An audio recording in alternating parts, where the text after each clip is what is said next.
Ya, tadi saudara ahli menjelaskan bahwa tes poligraf ini jarang digunakan dalam pemeriksaan. Ya, jarang dilakukan. Ya, jarang dilakukan. Siap. Ya, dalam pemeriksaan. Saya membaca salah satu jurnal. Pak. Jurnal ini menyebutkan bahwa ini soal akurasi dari poligraf test has long been controversial. Sudah lama dia kontroversial. Ada beberapa persoalan teoritikal. Satu, bukti atau pola fisiologikal reaksi psikologis tidak selalu unik, spesifik pada kebohongan. Orang yang jujur bisa saja bersikap nervous, dia kikuk, kemudian dia menjawab dengan tidak benar. Dan orang yang tidak jujur bisa saja dia tetap tenang. Mana penjelasan Anda soal jurnal ini? Apakah memang demikian? Ini dihubungkan tadi saudara saksi menyampaikan bahwa memang digunakan masih jarang untuk poligraf ini. Karena kalau poligraf ini reliable, tentu kita bisa selesaikan semua persoalan kejahatan ini hanya dengan tes poligraf. Bagaimana pendapat saudara ahli? Mohon izin Bapak.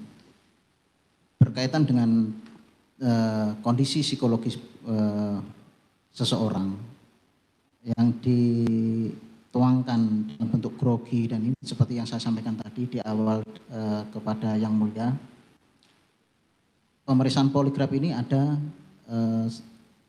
beberapa pertanyaan. Kalau untuk teknik yang kita lakukan adalah 11 pertanyaan. Nah, dari 11 pertanyaan ini, setiap pertanyaan itu ada spot-spot grafik yang dijelaskan. Kalau untuk orang grogi sendiri, itu bisa dipastikan setiap dia menjawab pertanyaan, dia akan grogi. Jadi akan muncul grafik-grafik yang menunjukkan dia grogi di setiap spot-spot pertanyaan tersebut. Seperti itu. Ya. Kalau untuk masing-masing yang diperiksa, siap, itu kan yang dimuat di sini satu pertanyaan. Apakah Anda lihat ibu berselingkuh misalnya? Itu kan hanya satu pertanyaan itu, siap, diulang 3 kali. Siap.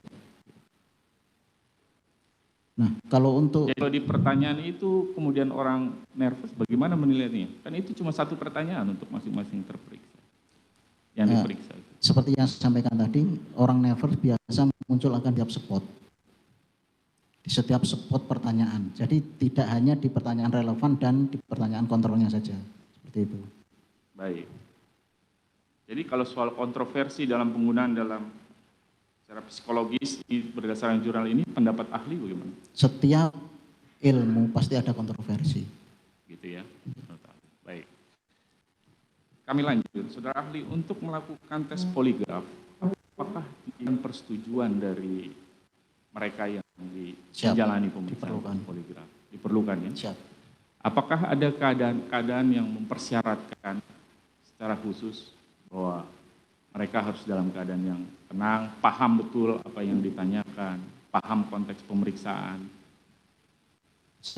Untuk poligraf, memang dia itu bersedia untuk dilakukan pemeriksaan yang utama. Karena pemeriksaan poligraf sendiri itu membutuhkan kerjasama dan seorang terperiksa harus kooperatif dengan terperiksa. Jika seorang terperiksa itu tidak kooperatif atau menolak melakukan pemeriksaan, ya tidak bisa kita lakukan pemeriksaan karena pasti dalam prosesnya pasti akan tidak berjalan lancar seperti itu. Baik. Saudara ahli tadi sampaikan bahwa sudah memeriksa 5 orang terdakwa ya? Siap. Untuk poligraf. Apakah saudara ahli mengetahui bahwa pada saat saudara Putri, terdakwa Putri, diperiksa sempat menyampaikan keberatan karena tidak didampingi oleh psikolog. Waktu itu disampaikan menurut saudara Putri. Kami tidak tahu. Yang periksa saudara Putri ini saudara atau saudara ya? Saudara ahli ya? Siap. Ada nggak keberatan itu disampaikan saudara Putri bahwa tidak berkenan dilakukan tes poligraf karena tidak ada psikolog yang mendampingi pada saat itu? Tidak ada ya? Tidak ada. Karena di awal kami menyodorkan surat persetujuan dan beliau persetujuan tersebut. Iya, secara spesifik disebut keberatan untuk menceritakan kejadian tanggal 7. Siap. Ada nggak? Keberatan, ada. Ada. Bagaimana waktu itu yang saudara ahli dengar waktu soal keberatan tanggal 7 itu? Apa yang disampaikan Bu Putri? Beliau kan untuk menyampaikan kronologis di tanggal 7. Untuk tes poligraf itu? Untuk kronologisnya. Untuk bukan kronologisnya. Untuk tesnya. Betul. Untuk kronologisnya keberatan. Untuk kronologisnya, menceritakan. Kemudian apa yang saudara ahli lakukan? Artinya apakah kemudian tes itu di stop, dihentikan, atau ada tindakan? Kita lanjutkan karena beliau memang dari awal dari surat persetujuan, kita dasarnya surat persetujuan Bapak. Iya, Jadi kalau maksudnya surat, saya kan tanya ini secara faktual. Siap. Ya, betul ada surat persetujuan. Siap. Betul. Tetapi yang bersangkutan menyampaikan untuk menceritakan keterangan tanggal 7, di mana terjadi kekerasan seksual, Siap. yang bersangkutan menolak. Siap. Kenapa tidak menghentikan proses itu? Kenapa Anda teruskan pemeriksaannya? Atau Anda melakukan antisipasi supaya hasil tetap optimal? Apa Tidak, upaya? jadi untuk cerita kronologis kejadian itu kan bagian dari tes. Kalau seseorang itu memang periksa memang tidak mau untuk menceritakan, ya itu hak terperiksa. Kita tidak bisa memaksa seperti itu. Untuk pemeriksaan tetap kita lanjutkan. Kalau fungsi pretest ini dengan tesnya bagaimana sih hubungannya? Fungsinya apa pretest? Untuk fungsi pretest sendiri adalah untuk membangun rapor. Rapor itu adalah kepercayaan antara seorang terperiksa dengan pemeriksa. Nah, di situ kita jelasin bagaimana nanti kita proses pemeriksaan seperti apa, terus kita menjelaskan sensor-sensor apa yang kita akan pasang pada terperiksa, terus kita tanya riwayat sosial, riwayat kesehatannya seperti apa, terus kita tanyakan kronologis kejadian seperti apa. Nah, seperti itu. Ya.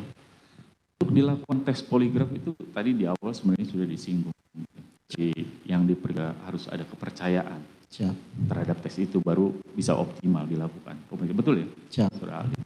Nah, ketika Bu PC menolak menyampaikan di pretest itu keterangan, dan tadi saudara ahli sampaikan berarti dia tidak punya kepercayaan kepada pemeriksa untuk menyampaikan keterangan soal tanggal 7 kejadian itu. Bagaimana hasilnya bisa divalidasi bahwa itu optimal? Padahal butuh kepercayaan dalam melakukan tes itu.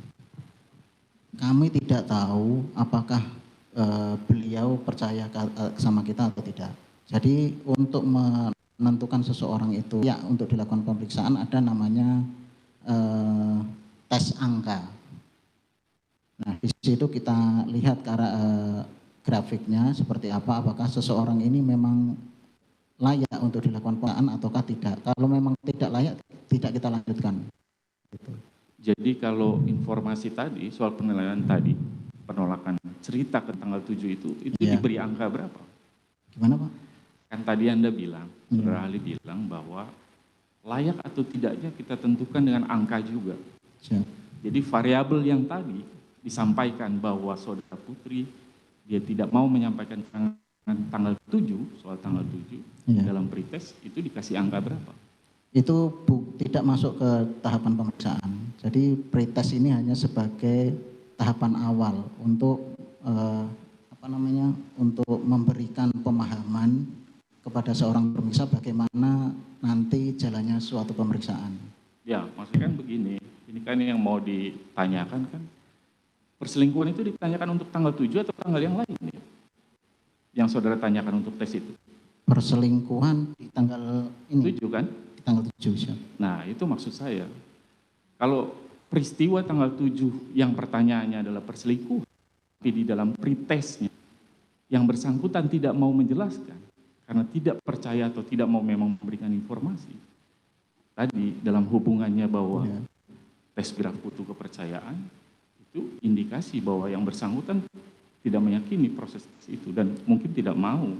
Ya. Buktinya tidak mau menyampaikan keterangan. Jadi mohon izin menyampaikan untuk pada saat proses pemeriksaan, seseorang bisa menolak dilakukan pemeriksaan di tengah jalan pun boleh melakukan penolakan. Jadi semisal dalam suatu pemeriksaan sudah saya tidak bersedia untuk dilakukan pemeriksaan, itu pasti akan kita cut, kita akan ini.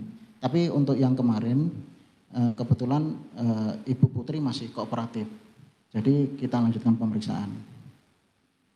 Baik. Tapi yang tadi itu disampaikan di mana itu?